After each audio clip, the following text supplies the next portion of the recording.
हम इंसानों के लिए प्रकृति के रहस्य हमेशा से ही कौतूहल के विषय बने रहते हैं। हम इसकी एक पहेली सुलझाते हैं तो दूसरी सामने आ जाती है। इस तरह यह क्रम अनवरत तौर पर चलता रहता है। खोज के इसी क्रम में भारतीय अंतरिक्ष अनुसंधान संगठन यानी इसरो ने अभी हाल ही में गगनयान मिशन के लिए क्रायोजेनिक इंजन की गुणवत्ता का सफल परीक्षण किया। यह परीक्षण तमिलनाडु के महेंद्रगिरी में किया गया। नमस्कार और स्वागत है आप सभी का बातें यूपी की में। आप देख रहे हैं पीसीएस नामा और मैं हूं राघवेंद्र सिंह। अपने आज के इस एपिसोड में हम जानेंगे कि क्या है यह गगनयान मिशन, इसमें क्रायोजेनिक इंजन की भूमिका क्या है, भारत के लिए यह इतना महत्वपूर्ण क्यों है और अभी इस मिशन के लॉन्च में कितनी और किस तरह की देरी है। साथ ही साथ हम यह भी देखते चलेंगे कि यूपी पीसीएस की प्रारंभिक परीक्षा में यहाँ से प्रश्न किस प्रकार के आते हैं, क्योंकि आप सभी के पास इंफॉर्मेशन की कमी नहीं है। गूगल तो सबके पास होगा, इसलिए इंफॉर्मेशन सबके पास है। उस इंफॉर्मेशन से प्रश्न किस प्रकार के बन के आते हैं यह भी हम लोग साथ साथ देखते रहेंगे।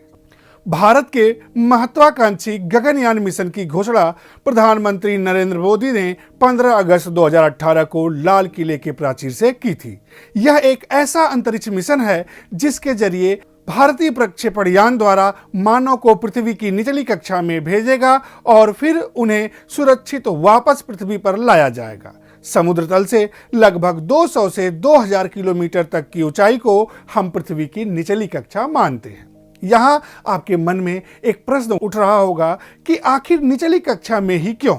तो इसके लिए आपको बता दूं कि पृथ्वी की निचली कक्षा वैज्ञानिक रूप से बहुत ही महत्वपूर्ण होती है। इसमें अंतरिक्ष से जुड़े कई तरह के नए नए वैज्ञानिक उपकरणों जैसे कि सैटेलाइट के पार्ट्स, रॉकेट लॉन्चर के पार्ट्स आदि की रियल टाइम टेस्टिंग की जाती है। ध्यान दीजिए कि अभी तक हम इस तरह की टेस्टिंग के लिए मुख्यतः विदेशों पर निर्भर रहे हैं, लेकिन अगर हमारा यह गगनयान मिशन सफल हो जाता है तो इससे हमारी विदेशी निर्भरता कम हो जाएगी।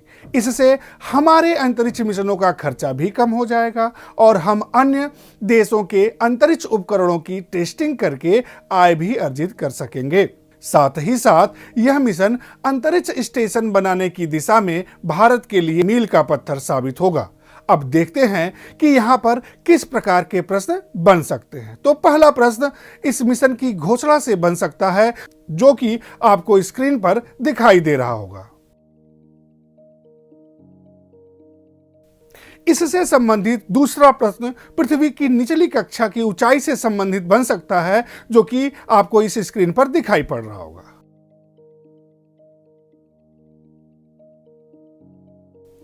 अब मिशन के बारे में कुछ और महत्वपूर्ण तथ्यों की बात करें तो लगभग इसकी लागत 10,000 करोड़ रुपए आंकलित की गई है, जिसके कई भागीदार हैं। इसमें भारतीय सशस्त्र बल, डीआरडीओ, भारतीय समुद्री एजेंसियां, भारतीय मौसम विभाग, सीएसआईआर लैब्स, विभिन्न शैक्षणिक संस्थान एवं उद्योग भागीदार गगनयान मिशन में शामिल हैं। यहां से भी कुछ महत्वपूर्ण प्रश्न बन सकते हैं। पहला प्रश्न गगनयान मिशन की लागत से बन सकता है, जो कि आपको स्क्रीन पर दिखाई पड़ रहा होगा। यहां से दूसरा प्रश्न इसके सहयोगी भागीदार से पूछा जा सकता है, जो कि आपको स्क्रीन पर दिखाई पड़ रहा होगा।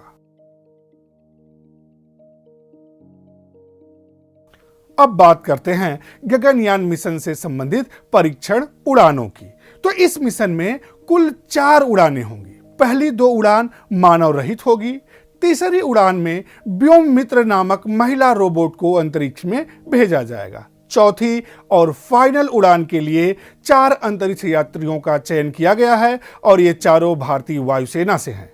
इनकी ट्रेनिंग रूस की अंतरिक्ष एजेंसी रोसकॉसमॉस कर रही है। वैसे तो अंतरिक्ष यात्रियों की ट्रेनिंग 4 साल की होती है, किंतु भारत को यह मिशन तय समय सीमा में भेजना है, इसलिए इन अंतरिक्ष यात्रियों की ट्रेनिंग 2 साल की होगी। एक और बात, भारत अपना स्वदेशी स्पेस सूट खुद बना रहा है, लेकिन अभी के लिए इस मिशन में रूस से स्पेस सूट खरीदे गए हैं।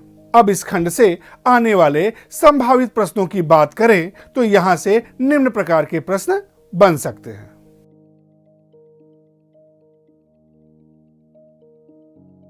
यहां से जो दूसरा प्रश्न बन सकता है वह आपको स्क्रीन पर दिखाई पड़ रहा होगा। यहां से एक और संभावित प्रश्न बन सकता है जो आपको स्क्रीन पर दिखाई पड़ रहा होगा। गगनयान मिशन की अगुवाई प्रमुख महिला वैज्ञानिक डॉक्टर वी.आर. ललितांबिका कर रही हैं, जो इस बात को प्रदर्शित कर रहा है कि भारत में महिला सशक्तिकरण की स्थिति क्या है और यहां से प्रारंभिक परीक्षा में सीधे प्रश्न पूछे जाने की संभावना है। और संभावित प्रश्न आपकी स्क्रीन पर दिखाई पड़ रहा होगा।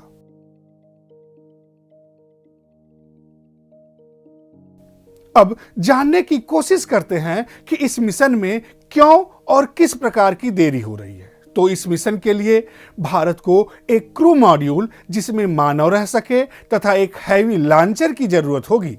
भारत के पास क्रायोजेनिक इंजन युक्त स्वदेशी heavy launcher GSLV Mark III मौजूद है, लेकिन मिशन पर जाने से पहले इसका परीक्षण करना भी जरूरी है। इसलिए इसका विभिन्न चरणों में परीक्षण किया जा रहा है, जिससे इस मिशन को सफलतापूर्वक पूरा किया जा सके। इसी क्रम में हाल ही में 12 जनवरी 2022 को एक सफल परीक्षण महेंद्रगिरी में किया गया।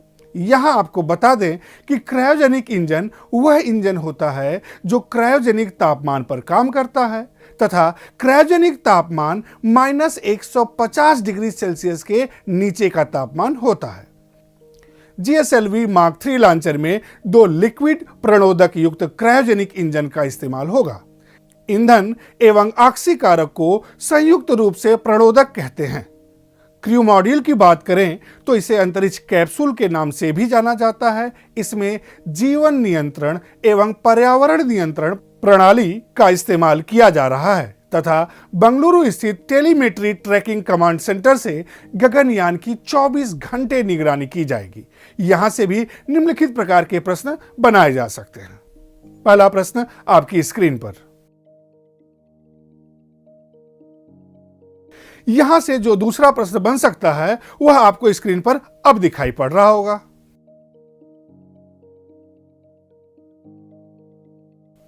यहां से बनने वाला तीसरा और महत्वपूर्ण सवाल अब आपको स्क्रीन पर दिखाई पड़ रहा होगा।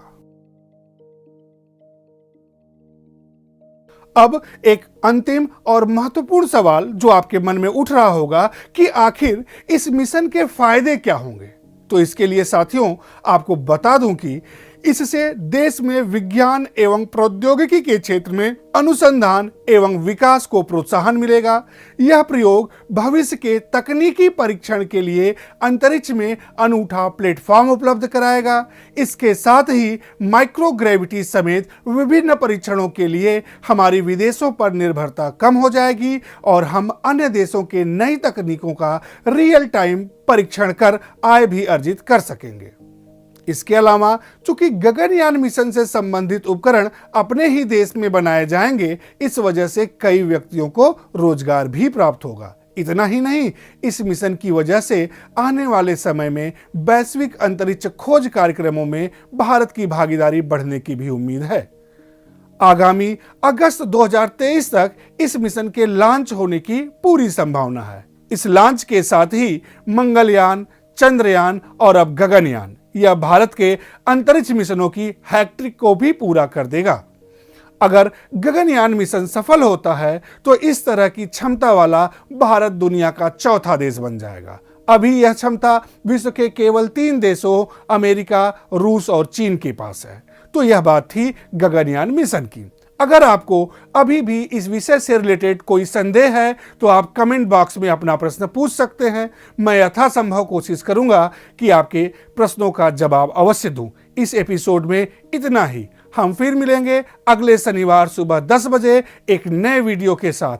तब तक आप पढ़ते रहिए और बढ़ते रहिए। नमस्कार।